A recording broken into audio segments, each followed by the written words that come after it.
10 equals some unknown plus 8. Well, obviously the unknown is 2, because 10 equals 2 plus 8.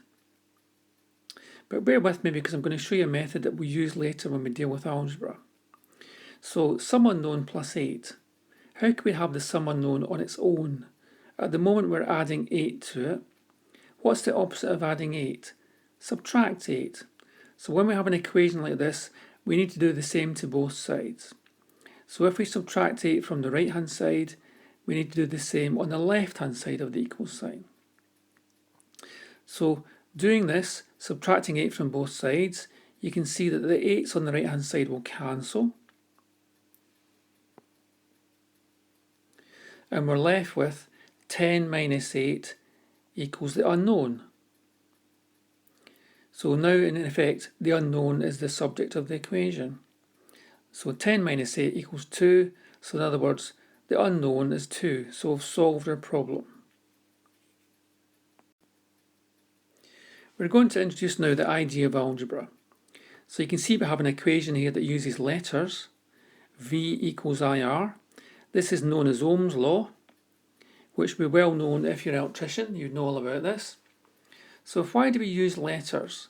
Well, one thing, it's a shorthand, so V stands for voltage, R stands for resistance. We also use I for current. We don't use the letter C because it's already been used. You might have heard of the famous Einstein equation E equals mc squared. So we use I instead of C. So letters are a shorthand.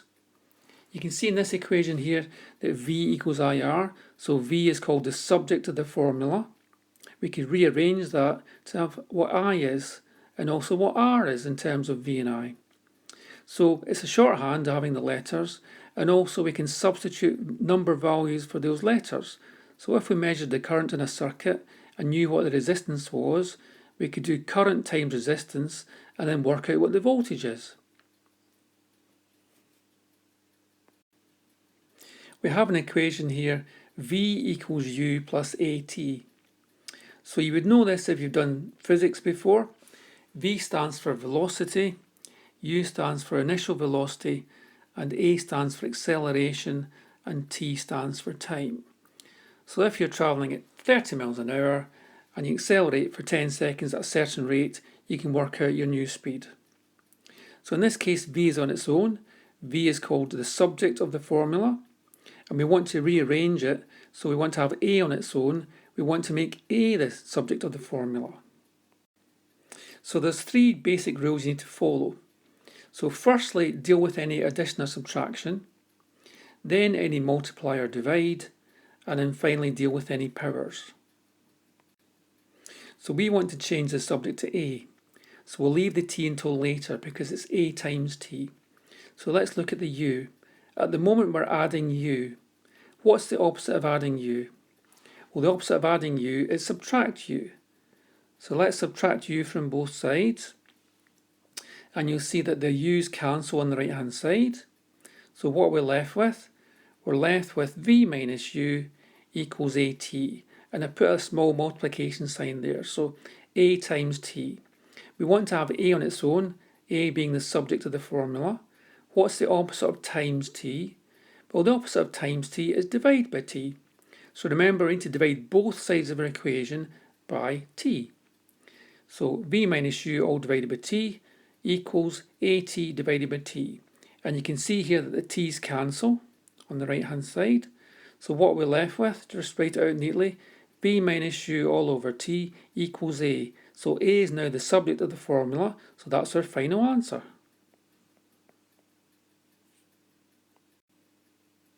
We have an equation here, E equals 3W minus K. And we want to make W the subject. So remember the 3 rules that we follow. So deal with any addition or subtraction first, then secondly any multiply or divide, and then we leave powers to the end.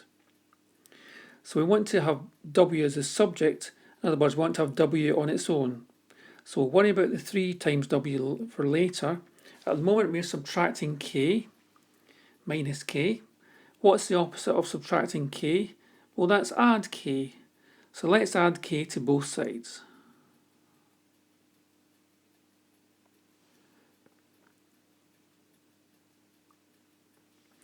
And if we look at the right hand side of the equation, you can see we've got a minus k and a plus k, so the k's cancel on the right hand side of your equation.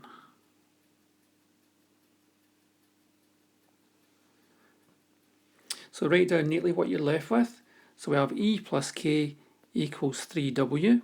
So we're almost finished. So 3W means 3 times W. So I'm just going to put a small multiplication sign there. What's the opposite of times? Well, the opposite of times is divide. So let's divide both sides by 3.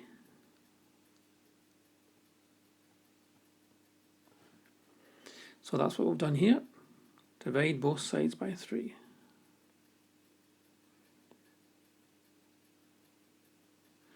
And you'll see that the 3's on the right hand side cancel out.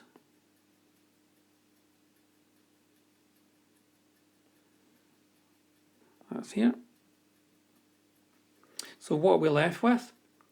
E plus K all over 3 equals W. So we've made W the subject of our equation.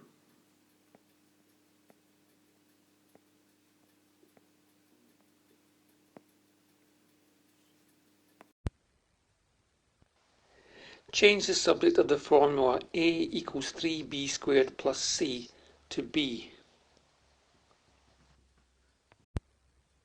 So remember, when we're changing the subject of a formula, we deal with any addition or subtraction first, then multiplication and division, and finally we deal with any powers, squared, square root, and so on.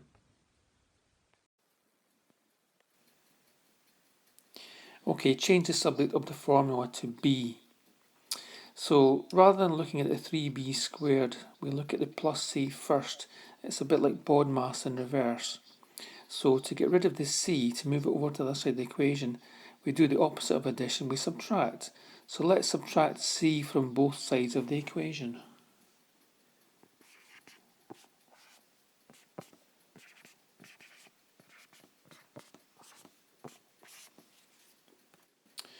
Okay, so on the right hand side we have c minus c, so they'll cancel out.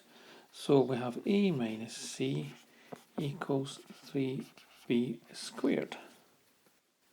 So we leave the b squared bit to the end. Okay, so we have 3b squared, so it's effectively 3 times b squared. So what's the opposite of times? Divide.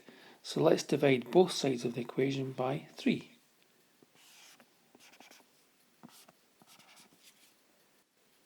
So on the right hand side we have 3 divided by 3, so the 3's will cancel. So we have a minus c all divided by 3 equals b squared. So to get rid of the b squared, we take the square root of both sides. So square root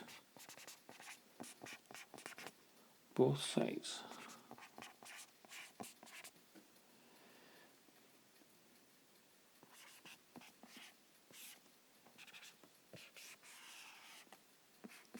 And the square root of b squared is just equal to b. So that is our final answer. B equals the square root of a minus c over 3. Change the subject of the formula a equals 4 pi r squared to r.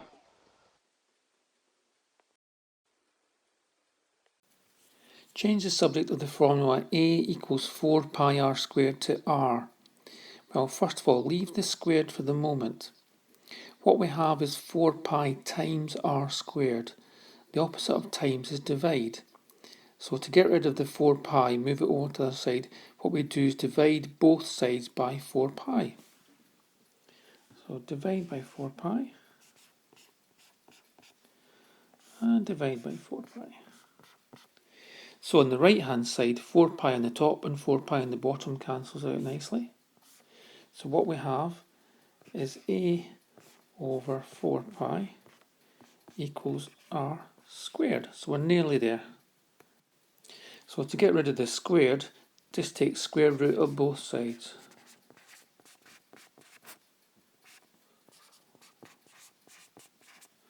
So square root that side, square root that side. So what we have is this a over 4 pi square root equals r.